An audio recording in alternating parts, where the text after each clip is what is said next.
amiguitos, bienvenidos a este canal. Bueno, hoy voy a hablar de este libro que se titula El Conde Maldito y es de Rafael Pérez y Pérez. Bueno, este autor, ya hablé de Rafael Pérez y Pérez y he hecho otros vídeos que escribía en los años 60, bueno, 50 también creo, y en los años 40 me parece que tiene algunos. Era maestro de escuela, Rafael Pérez y Pérez, y le gustaba mucho la historia. Creo que también fue inspector de colegio. Entonces tiene muchas novelas históricas españolas que son muy amenas. Era un hombre que se documentaba muy bien, sabe mucho de historia, y muchas de esas historias están tomadas de las crónicas medievales. O sea que son historias reales, claro, él le añadiría cosas. Y bueno, y esto también. El Conde Maldito se desarrolla aquí empieza, dice el año en el año 799, 92, en el año 700, o sea, en el siglo VIII, que España había sido invadida por los musulmanes unas décadas antes, por el 711. Entonces estaba toda, bueno, España no se llamaba España, no sé cómo se llamaría la verdad. Hispania sería, llamaban los romanos. Estaba invadida por los musulmanes y solamente existía el reino de Asturias. Ahí en el reino de Asturias fue donde empezó la reconquista. Bueno, y también existía en los Pirineos la marca hispánica, que eso lo había puesto Carlomagno para defender, para que los musulmanes no pasaran los Pirineos, no entraran a su territorio. Y entonces en la marca hispánica, pues ahí ponían marqueses o condes que eran señores feudales que tenían sus ejércitos para proteger, para que no pasaran al reino de los francos, ¿no? Los musulmanes. Bueno, y no existía, Cataluña surgió de ahí, de la marca hispánica, y el reino de Aragón también surgió de ahí. Y de la marca hispánica, lo que era la marca hispánica, se independizaron después y se formaron los reinos, más adelante conquistando territorio, ¿no? Y bueno, porque este libro lo leí hace tiempo, ¿no? La verdad es que a mí me encantó, no puede decirse que lo leyera, es que lo devoré. Empecé a leerlo y claro, me gustaba tanto, cuando encontraba un momento, venga, leer. Creo que me lo zampé en 2 días o así, ¿no? ¿Y por qué ahora lo comento cuando hace tanto tiempo que lo leí? Bueno, entonces creo que ni grababa vídeo. Pues lo comento ahora porque lo voy a regalar el libro y digo, voy a aprovechar que ya el lunes no lo voy a tener. Y bueno, porque los libros son para leerlos, no para tenerlos ahí muertos de risa. Entonces una amiga mía, que era su cumpleaños, me ha dicho, Ángeles, si me ves, saludo, tienes que leer este libro que es una maravilla, te lo regalo con mucho cariño. Entonces, pues digo, se lo voy a regalar. Pero los libros son para disfrutarlos, ¿no? De hecho, en realidad no leí tenía otro que lo regalé también a una prima mía y lo compré porque los libros que me gustan mucho me gusta tenerlos, pero bueno, es mejor desprenderse de ellos y que alguien los disfrute. Y bueno, pues había o sea, la península ibérica era musulmana, ¿no? Solamente estaba el reino de Asturias y la marca hispánica se llamaba, a ver si me equivoco. Bueno. Y entonces, es que como lo leí hace mucho tiempo este libro, pero a mí me suena que esto es Albarracín. Albarracín fue el castillo de Albarracín, creo que habla por aquí, pero no estoy segura. Hay más libros de Rafael Pérez Pérez, tiene uno que se llama El Señor de Albarracín, vasallo de Nuestra Señora de la Virgen María o de Nuestra Señora, no sé. Porque es que Albarracín era, digamos, como un estado aparte, era como independiente, no prestaba vasallaje a nadie, por eso se llamaba vasallo, decía, había un señor ahí muy peculiar que decía que era vasallo de la Virgen María, o no me acuerdo, bueno, aquel también está muy bien, algún día lo comentaré, y es muy gracioso, pero eso fue siglos posteriormente, pero a mí me suena a que en realidad el Conde Maldito también habla del castillo de Albarracín, me suena, pero no estoy segura. Entonces, bueno, este se llamaba el conde de Saldaña y donde él vivía tenía su castillo, estamos en los tiempos del feudalismo, ¿no? Pero era un señor feudal y hacían lo que les daba la gana y este era un tipo muy malo que por eso le llamaban el conde maldito y esto está sacado de las crónicas medievales. Bueno, voy a leer un poco y así veis un poco de qué va, ¿no? Aunque tampoco voy a contaros la historia entera, pero que esto la mayoría son historias reales y habla de personajes que existieron. Aquí también aparece el que era rey de Asturias en ese momento, más adelante, que no me acuerdo, porque como lo leí hace tiempo no me acuerdo cómo se llamaba. Bueno, y el conde maldito, se enamora de una hermana del rey, una historia tremenda, ¿no? Voy a leer un poco, porque veáis cómo va la cosa. La villa de Saldaña, ya muy importante en aquellos primeros tiempos de la Reconquista, se encerraba en unas murallas, como todas las poblaciones de cierta categoría. Estaba la choza en cuyo quicio aguardaba en pie y ansioso el mencionado villano. Bueno, esto es al principio, y bueno, es que no lo he leído porque si no se hace pesado. Que pasan por ahí los soldados y el capitán y se fijan en un hombre, ¿no? En un hombre anciano, creo que le dice algo el anciano. Estaba la choza en cuyo quicio aguardaba en pie y ansioso el mencionado villano, muy cerca de una de las puertas de la villa, donde un arquero daba su guardia. La cabalgada cruzó todo el lugar con infernal estrépito. Los cascos de los caballos rebotaban, arrancando chispas al pedernal de los guijarros del río, pavimento de las callejas estrechas, tortuosas y silentes, cuando llegó el grueso de ella a la altura de la choza del viejo. El corazón se le paralizó a muchos de los acompañantes de don Sancho al ver salir del quicio al anciano y detener por la rienda el fogoso cuadralbo del caballero. O sea, el anciano sale y detiene al conde. Un atrevimiento tremendo. Un repentino silencio se apoderó de todo el concurso y de tal forma fue intenso que hasta los habitantes del burgo, alarmados por el enmudecimiento, asomaron prudentes sus narices en las rendijas de puertas y saetas. ¿Qué pasaba? Señor, dígnate escuchar a tu siervo, le dice el anciano, conde. La voz del anciano rezumaba humildad, pero cualquiera hubiera notado que en su tono latían ráfagas de energía, y Juan de Espiguete, escudero y hombre de confianza del conde de Saldaña, advirtió, porque no era lerdo, que Millán de Ferrero, ese era el anciano, estaba dispuesto, si su servilismo no causaba efecto, echar mano de la decisión, por poco respetuosa que ésta fuese.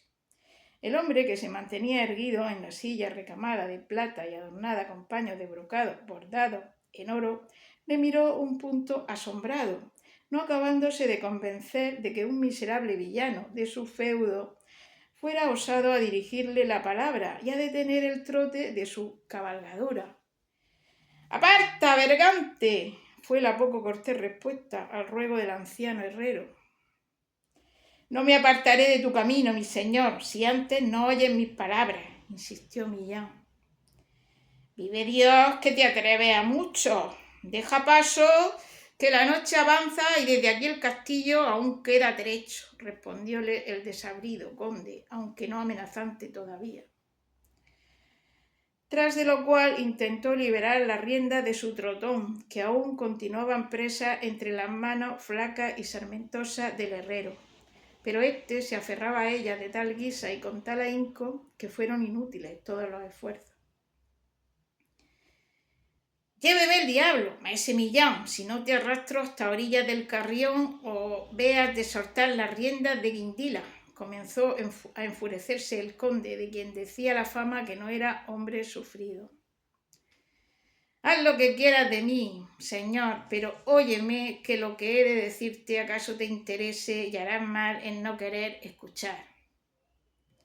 De repente el semblante del conde se crispó y dudó unos segundos antes de decidirse a hablar o a hincar espuelas a su caballo, llevándose detrás o atropellándolo al infeliz villano, el cual aprovechó este instante para clamar a voz en cuello. Esta es mi casa, señor, que de tu grandeza y liberalidad hube, y harto conoces sus recovecos y aposentos, bien menguado, ciertamente. Baja del caballo por la salvación de tu alma y entra en ella, que una mujer se muere y quiere que recibas en tus manos al hijo que engendraste. La voz del viejo era como un clarín en esta confesión robusta y sonora, pero hubo el poder de enfurecer al caballero, quien dando un violento tirón a la rienda de su caballo logró desasirlas de las manos como garras que hasta entonces las sujetaron. «¿Qué deudas vienes a reclamarme, villano?», exclamó don Sancho, tan enfurecido como el anciano. «La honra de mi hija, señor. Guárdala mejor si tanto la apreciaba». «Hecho está lo hecho, conde de Saldaña, pero lo que va a venir al mundo es un hijo de tu sangre y de tu casta». «Nada tengo que ver con mis bastardos. Aparta, malandrín. Sus, a galope». «Dios te maldiga y en tus hijos legítimos te veas castigado y mueras en desgracia y pierdas la luz de esos ojos que no quisieron conocer a un hijo de tu sangre. Amén», barbotó el pobre anciano, ya enloquecido. Don Sancho, sintiéndose malparado, ultrajado y apostrofado de tan violento modo ante todos sus criados y mesnaderos, desatóse en ira y alzando el látigo que sostenía en su diestra mano, cruzó el rostro de Millán con tan fuerte latigazo que el viejo sintió oscurecerse la vista y cayó en tierra desplomado. Y allí fue atropellado por los cascos de los caballos y quizá hocicado por los perros de la jauría, si el buen Fruela, doncel, ahijado y pariente lejano del conde, que privaba en su intimidad y era de condición amable y caritativa, no se arredrase a bajar de su cabalgadura y sacarle del centro del arroyo arrastrándole hacia el interior de la choza de adobes. Bueno, ya estáis viendo, ¿no?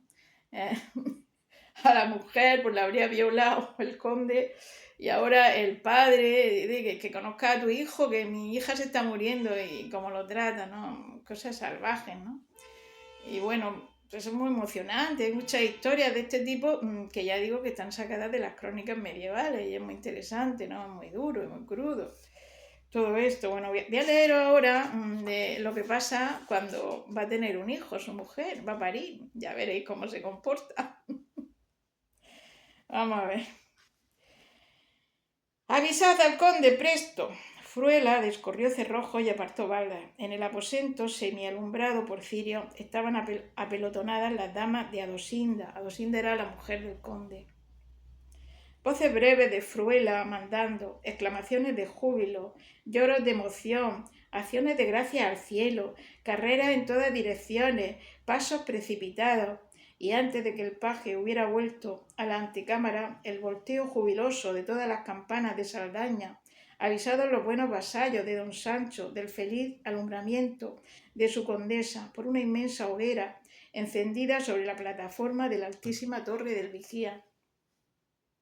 El aullido del huracán quedó anulado bajo este retumbar de bronces alegres y las insistentes granizadas no consiguieron apagar las hogueras que comenzaron a llamear escalonadas sobre los cerros y las montañas, dando la buena nueva a todos los habitantes de los estados de don Sancho Díaz, que así se llamaba el conde de Saldaña. «¡Albricias! ¡Albricias! ¡Saldaña tiene un heredero!», era el grito que resonaba llamando al siniestro castillo hasta llegar a los mismos antros del verdugo y despertarle de su sueño entre los instrumentos de tortura de la sala de tormento. Por cierto, no podéis imaginaros lo que hace con la mujer aquella que ha dejado embarazada, que iba a tener a un hijo suyo, que el padre sale a recibirla, le arranca la lengua, porque en otro momento va a reclamarle que no tiene comida para darle a su hijo y en castigo le arranca la lengua para que ya no le reclame más. Cosas muy bárbaras. Bueno, seguimos.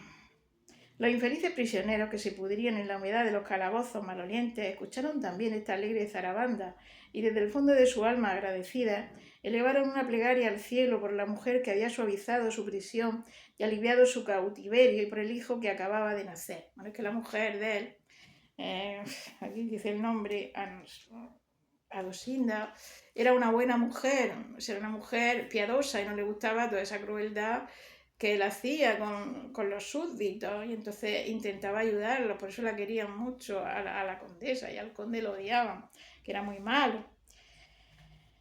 Nadie había osado penetrar en la cámara de doña Dosinda hasta que el propio conde no lo hiciera. A Eulalia le flaqueaban las piernas de la emoción y Fruela, no sin inquietud, esperaba la llegada del señor, que debía estar en pleno estado de embriaguez, porque el tío se emborrachaba también.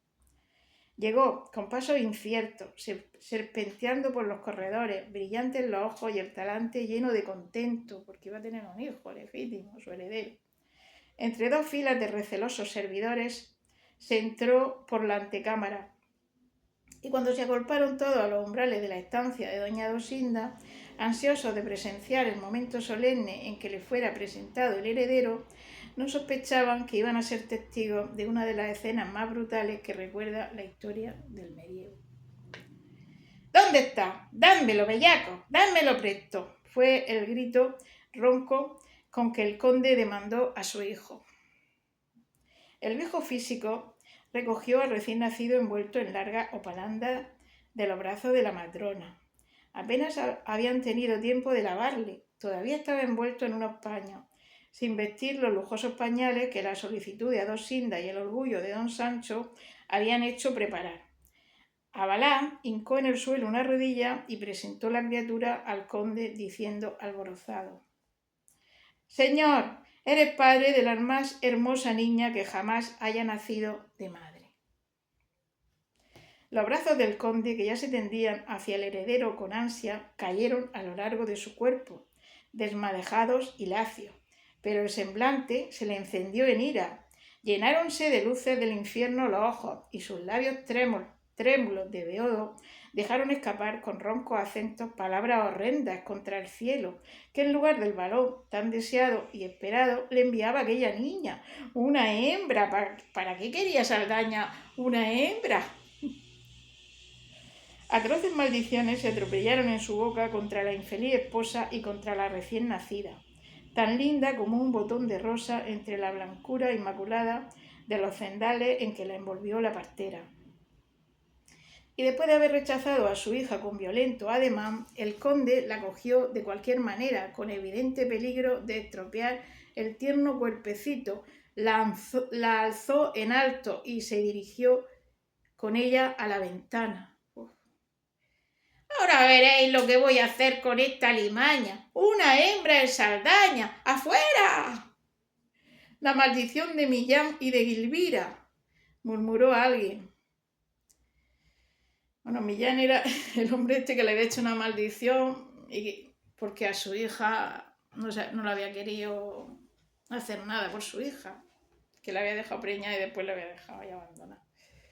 Y que Elvira era la mujer esa, que había tenido un hijo bastardo con él. Al vuelo llegaron estas frases al oído del enfurecido caballero, deteniendo por unos segundos, solo por unos segundos, el ademán de lanzar a la criatura a las profundidades del cenagoso foso desde las alturas.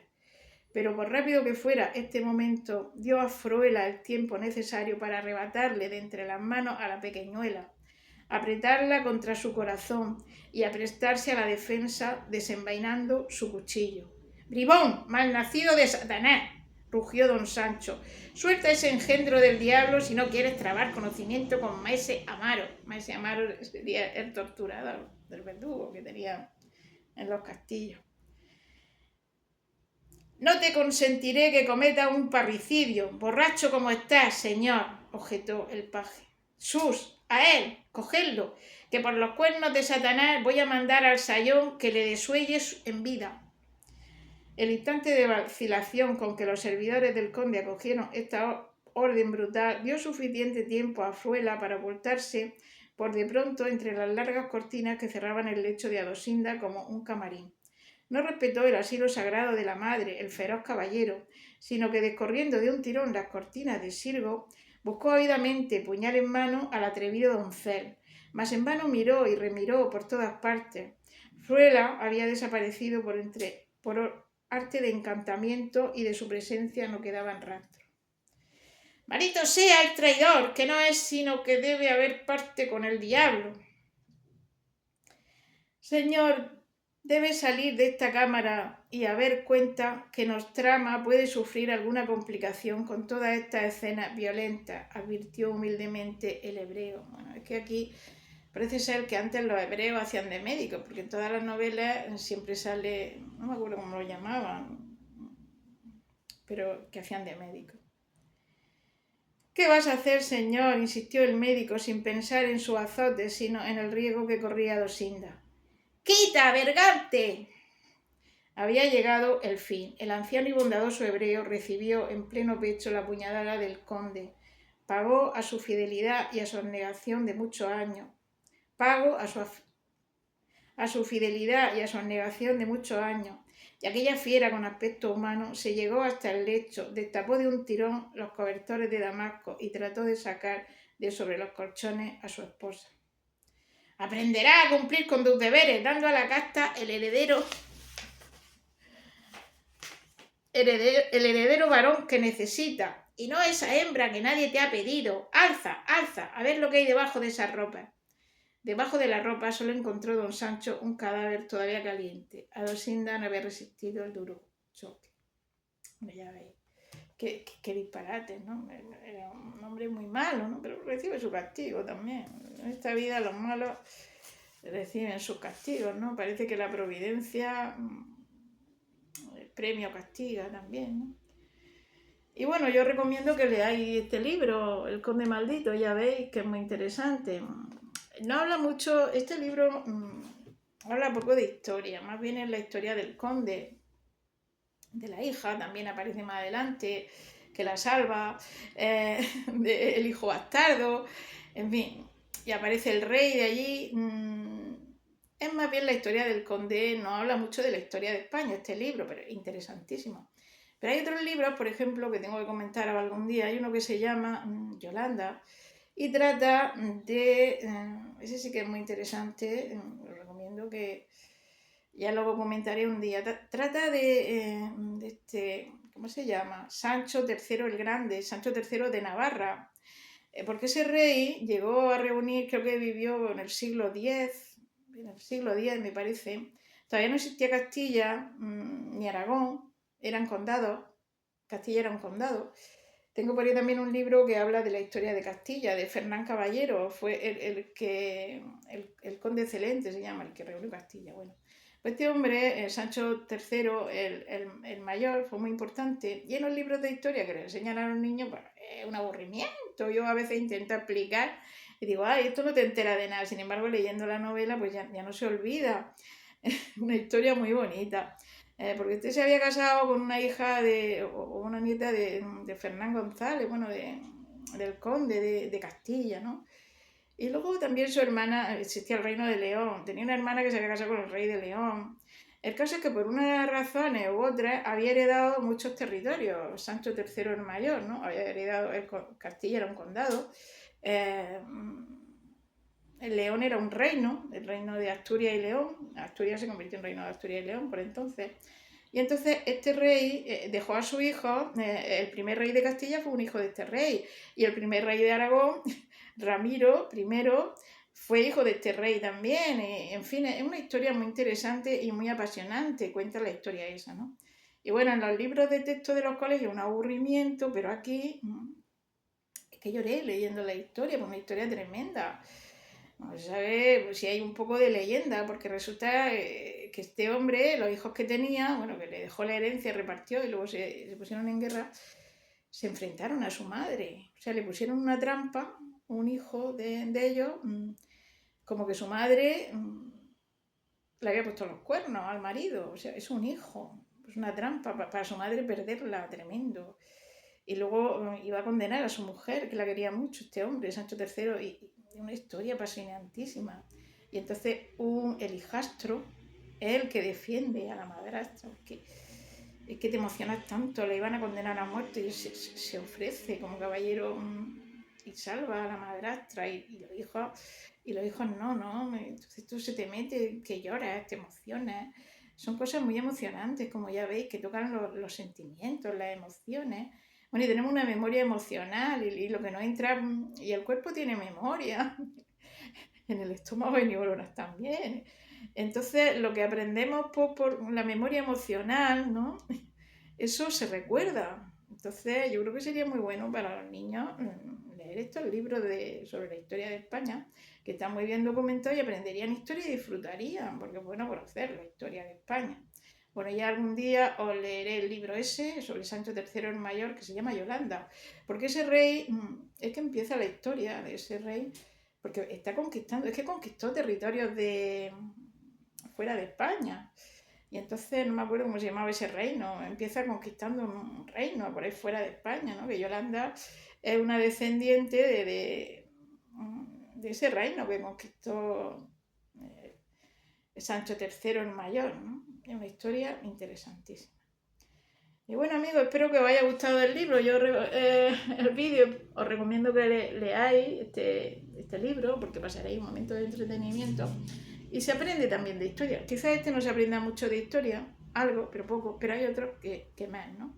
El Templario, el Padrastro de Navarra, que son vídeos que yo he hecho por aquí, Renzo también, sobre Rafael Pérez y Pérez, pues sí que tienen más de historia y son historias apasionantes, que yo me ponía a leerla y disfrutaba, digo, que aunque no aprendiera, se disfruta, pero es que se aprende, porque está tomado de las crónicas medievales. Bueno, amiguitos, ya me saludo, que diga ya me despido. Venga, saludos, besitos y gracias por venir.